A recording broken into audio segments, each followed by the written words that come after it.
Hey, welcome to Watson's Models.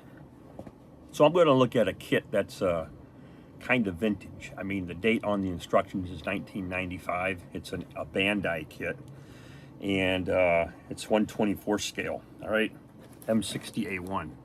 Check that out. How many of you guys have seen this?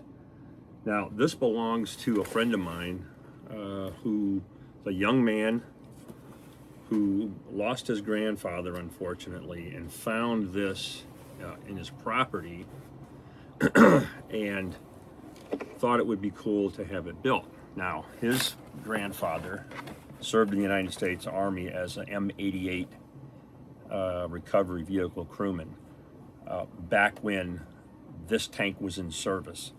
So this is the type of vehicle that he had worked on when he was in the military. So Ryan, I won't give up his last name just for privacy reasons, came to me actually last year, probably actually before the fall, and asked if I would be able to build this for him. Now, a kit like this being vintage, I hate building the old vintage kits because I remember when I was a kid growing up in Pontiac, Michigan. I can't remember what town it was. It was probably a 25 minute drive from where I lived. There was an actual Squadron Hobbies store, like an actual store, and big old Squadron, signal image on there with the Falcon or whatever it was, and or Eagle. Anyhow, you go in there and they had stacks of kits like you do, if you've ever been to one of those stores back in those days, and I'm talking mid 80s, they would have sales, and on the floor there'd be a huge stack of the same kit, right? Anyhow, along the top row of where the armor kits were, they had all these like 1/15 scale kits, the larger kits like this one. Up top, kits I could never afford at the time, and but always dreamed of having. Now I got big boy money, and so yeah, keeps me from chasing women and drinking, right? So anyhow, we're gonna open this box. I'm gonna show it to you. Got to reposition the camera or something and give you an idea. But what I will do is open the lid here. Okay, and you can see it's stained, and the poor thing's been in storage for a long time. I'll hold on to these instructions. See if I can do this without screwing it up. But here's kind of how it's laid out. And it's in the dark olive drab color already. And it's exciting. I already did an inventory on this kit, and it's missing the electric motors, because this is like a remote control type tank, the way the kit is set up, but it's a wired remote with a goofy looking controller. And I already talked to Ryan, said, look, I'm not gonna install that mechanism because most of the parts aren't here for it. But it's gonna be a great static display, and I'm getting ready to get started on this kit. So let me turn the camera around and I'll show you what's inside the box. All right, handy dandy clicker to pause the camera.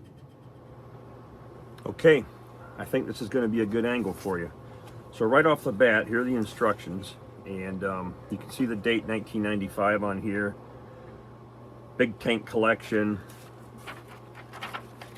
and we got a lot of Japanese writing here, so I can't tell you what that says. And looks like the entire instruction set is written that way as well. So you got to rely on the images and the part numbers and things like that. We've got our inventory list on this side. All right. And here we start getting into the build. And I've got a 1/16 scale RC version of this tank that I'm going to be doing some customization to, which includes the searchlight. And but you can see here it's got a gearbox situation and some controls and some cabling that go through the turret, and we're going to omit that because most of it's missing. All right, let's see. How does this? Is that one of those deals? Oh, I'm sorry. I forgot. Here we go.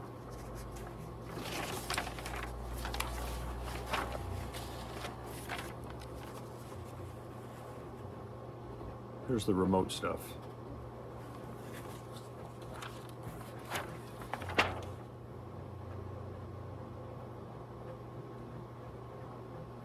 So I'll just slowly pan.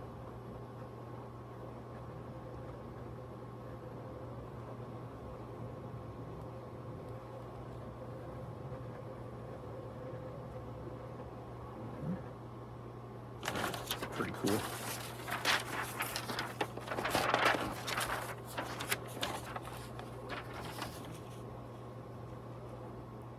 Hopefully I can zoom in on this and it'll look all right to you. I'll just do a slow scroll. Now this does have individual track links. A couple of different, actually a few different paint schemes. Here's got a little stubby turret on there. I'll take some still pictures of this. Okay, here we go. Bag of tracks.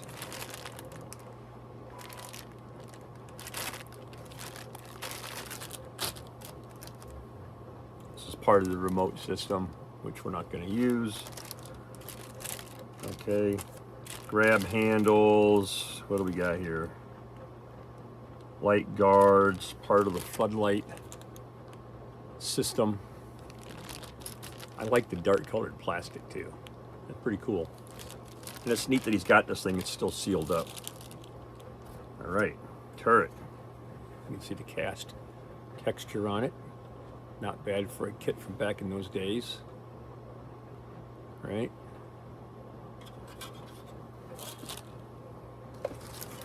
Decal sheet, main gun, cupola.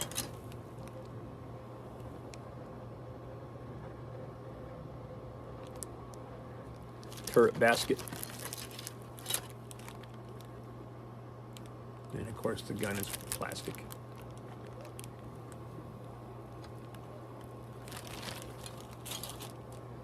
All right. Lower hull, top deck parts, and some battery holder components, which we're not going to use. Grills and grating.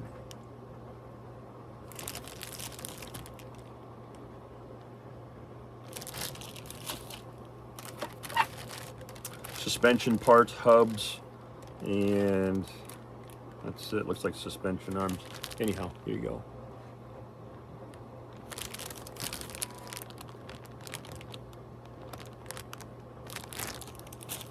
Road wheels, sprockets.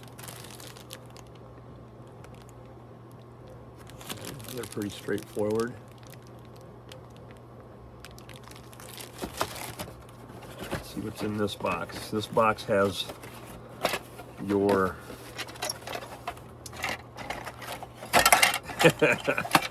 here's the goofy looking remote control thingy. All right, there is a gearbox assembly, which will have to be, I will have to install this in order to get the sprockets on. All right, but there's no electric motors for this. It looks like it has a lot of the parts for the remote, but we'll leave those separate. And then there's some additional hardware that we're gonna need. All right, and springs for the suspension. All right.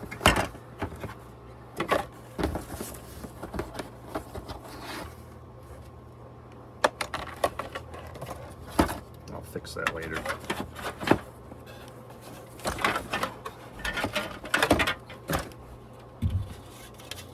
Upper hull.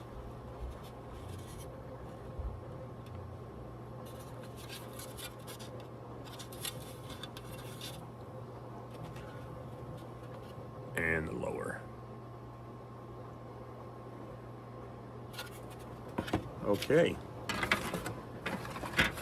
So before I get started on the M60, you can see here I have a 25th scale T34 85, and this is also a vintage kit that did not survive storage over the years. In fact, the only thing that was savable was the turret and all the turret parts, including the figure. So There was a gearbox there, but it was already partially assembled. There was a lot of broken pieces, but I still have the original tracks on this kit, this vintage kit, which I'll save for spare parts. So I figured, well, the best I can do is assemble the turret, do some painting on it, and that's it. All right, let's get started.